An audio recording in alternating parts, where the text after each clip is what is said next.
আর এখন পড়ে গেছে বিপদে, রাস্তা চিনতেছি না, রাস্তা জিজ্ঞেস করবো এরকম কোনো মানুষও পাই না, তারপরে নামতে পারবো আল্লাহর রহমতে।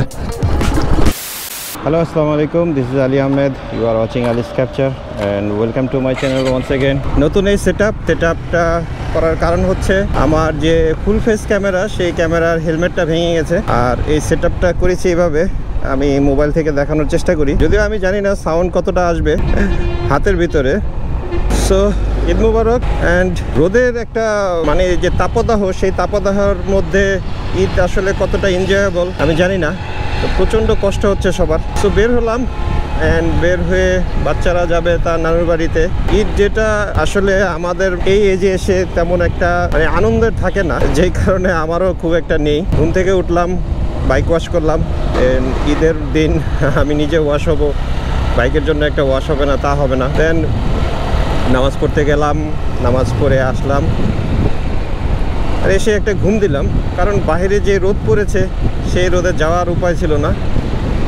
সো ডে 1 এভাবেই কাটলো। ডে 2তে প্ল্যান ছিল অনেক জায়গায় যাওয়ার, যেটা আগেও বলেছি, বাট কোথাও যাওয়া হয়নি। আর ফাঁকা নারায়ণগঞ্জটা এনজয় করতেছি। এটার আবার ঘুরিয়ে দেখানোর সিস্টেম আছে, সো ঘুরিয়ে দেখাই। নারায়ণগঞ্জ শহরটা পুরোটাই ফাঁকা। আর এখন ঢাকায় গেলে ঢাকাও ফাঁকা পাবো, বাট ঢাকায় যাওয়ার মতো কোনো কাজ নেই, যে কারণে যাওয়া হচ্ছে না। আর এখনও ঈদের মোটামুটি অনেক দিন ছুটি বাকি আছে, দেখা যাক কোথায় যাওয়া যায়, যাবো ইনশাল্লাহ। আর গেলে আপনাদের সাথে নিয়ে যাব, দেখা হবে ব্লগে। অ্যান্ড মুন্সিগঞ্জ আসলে যাওয়ার জন্য যখন অনেক প্ল্যান করা হয় তখন কোথাও যাওয়া হয় না। এটা জানি না সবার সাথে হয় কিনা, আমার সাথে খুব বেশিভাবে হয় এটা। তো এবার প্ল্যান ছিল অনেক জায়গায় যাওয়ার, বান্দরবন, চিটাগাং বা পাহাড়ি এই সাইডটা ঘোরার ঈদের এই ছুটিতে, বাট আলটিমেটলি অনেক প্ল্যান থাকায় কোনো প্ল্যানই আর সফল হয়নি। আর সফল না হওয়ার পিছনে 1 নম্বর কারণ হচ্ছে পাহাড়ি অশান্তি, আর 2 নম্বর কারণ হচ্ছে বিয়ের পরে আসলে বন্ধু বান্ধবের, আমরা যারা বিয়ে করি তাদেরকে দেশের ভিতরে চলতে হলেও ভিসা নিতে হয়। দেখা গেল পাসপোর্ট পেলেন আপনি, ভিসা পেলেন না, তো আপনি কোথাও যাওয়া হয় না। সো ওই ভিসাটা হচ্ছে বউয়ের ভিসা। সো ম্যাক্সিমাম বন্ধু বান্ধবী ম্যারিড, এবং বউ যখন জানতে পারলো যে আমরা সবাই মিলে ট্যুর দিব, বউরা যখন জানতে পারলো যে আমরা সবাই মিলে ট্যুর দিব, তখন আর ভিসা অ্যাপ্রুভ করে নাই। ভিসা অনেক ক্ষেত্রে সরাসরি না বললেও অন্যভাবে ভিসা পাওয়া যায়, সেটা হচ্ছে বউ যখন বাপের বাড়ি যায়। সো দেখা গেছে যখন জানতে পারছে কারো বউ যে বাপের বাড়ি গেলে আমরা কোথাও ট্যুর দিব, তখন আর বাপের বাড়ি যায়নি, ক্যান্সেল হয়ে গেছে। সেইভাবেই আর কি আমাদের ট্যুরগুলো আর হয় নাই। আর আলটিমেটলি আমি এখন যাচ্ছি মুন্সিগঞ্জের আমার শ্বশুরের দেশের বাড়ি আর কি। আমার বউ, বাচ্চা, ছেলে মেয়ে সব এখানে। আর আরেকটা জিনিস বুঝতে পারলাম সেটা হচ্ছে বিয়ের পরে আপনার আসলে বন্ধু বলতে আপনার ফ্যামিলিই থাকে। আপনি দেখবেন আপনার বিয়ের আগে বন্ধু বান্ধবের অভাব থাকবে না, কলিজার টুকরা, জান প্রাণ বন্ধু বান্ধব এগুলি বিয়ের পরে ফিকে হয়ে আসে, আর ফ্যামিলিটাই আসল বন্ধু হয়ে যায়। আর মনটা ওইভাবেই আসলে সেট হয়ে যায় যে ফ্যামিলির কাছেই যাই, ফ্যামিলির কাছেই থাকি। আর মুন্সিগঞ্জ জেলা, সবুজের জন্য মুন্সিগঞ্জ জেলাটাকে আমি অনেক পছন্দ করতাম, বাট এখানে দেখা যাচ্ছে রাস্তা কেটে বড় করা হচ্ছে। এই রোডটা অন্তত আর সবুজ পাচ্ছি না, ভিতরে গেলে হয়তো পাবো। আজকে ঈদের 2য় বা 3য় দিন, তো ছুটি আলটিমেটলি শেষ। এখন এটা বলা যায় শেষ ঘোরা। আর এবার ঈদের না যাওয়ার পিছনে আরো অন্যতম আরেকটা কারণ হচ্ছে গরম। মানে গরমের কথা কি বলবো, আমার কাছে মনে হচ্ছে আশেপাশে চারদিকে আগুন লেগে আছে আর আমি আগুনের মাঝখানে, আর চারদিক থেকে হিট এসে লাগতেছে। এন্ড সবুজের মাঝে চলে আসছি। আর আমার নারায়ণগঞ্জ থেকে এই মুন্সিগঞ্জ এই পর্যন্ত আসার পথে আমি মানুষ খুব কম পেয়েছি।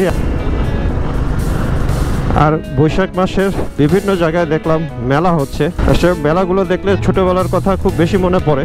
মেলার মজা, আনন্দ আগের মতো আছে কিনা জানি না। আর এখন আছে টঙ্গিবাড়ি। আর সময় পেলেই ঈদের এই ছুটিতে মানুষ কেন গ্রামে চলে যায় দেখেন। রোদে পুরো খা করতেছে চারপাশ, বাট এই রাস্তার চারদিকে এত চমৎকারভাবে গাছ এবং গাছপালা দিয়ে পুরো জায়গাটা একদম ঠান্ডা হয়ে আছে। মনে হচ্ছে না যে এটা শীতকাল আর এমন একটা তাপদ্রহ চলতেছে। আর এই দৃশ্য আপনি গ্রাম ছাড়া কোথায় পাবেন বলেন। আর এখন পড়ে গেছে বিপদে, রাস্তা চিনতেছি না।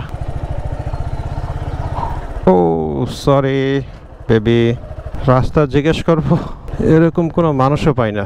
সামনে আম বাগানে একজনের দেখা যাইতেছে। ভাই গাজী বাড়িটা কোন দিকে? গাজী বাড়ি পিছনে। ওরে বাবা, অনেক খারাপ।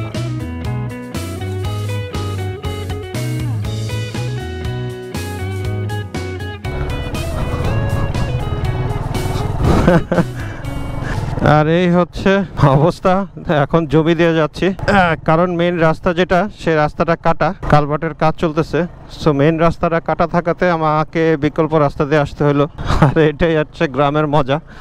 আর দূরে আমার মেয়েদেরকে দেখা যাচ্ছে, ক্যামেরা হয়তো বোঝা যাচ্ছে না। আর বিয়ে বাচ্চার পরে ফ্রেন্ড সার্কেল বন্ডিংটা ফিকে হয়ে যায় এই বাচ্চাদের কারণে। এই আমি এত দূর আসলাম, আমার ছোট মেয়েটা অসুস্থ, ওর জ্বর, শরীরে চিকেন পক্স উঠতেছে। এই কথা শুনে তো আমার মন আর টিকতেছে না, যেভাবে হোক ওর কাছে যেতে হবে। আর এসে বললাম, এই আম্মু, এই আম্মু, মাদিয়া,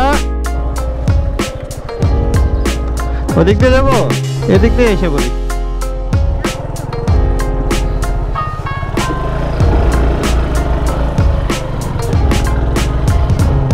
আসসালামু আলাইকুম বাবা।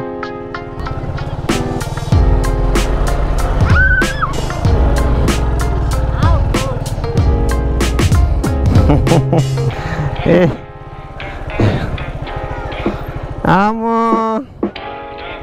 বাবা, और किसे? अस्सलाम वालेकुम, अस्सलाम वालेकुम बाबा। बाबा रे, ভালো আছেন? কি আমার আম্মুটার? আম্মু কি হয়েছে আম্মু? আমার বাবা গ্রামে এসে বসছে। বাবা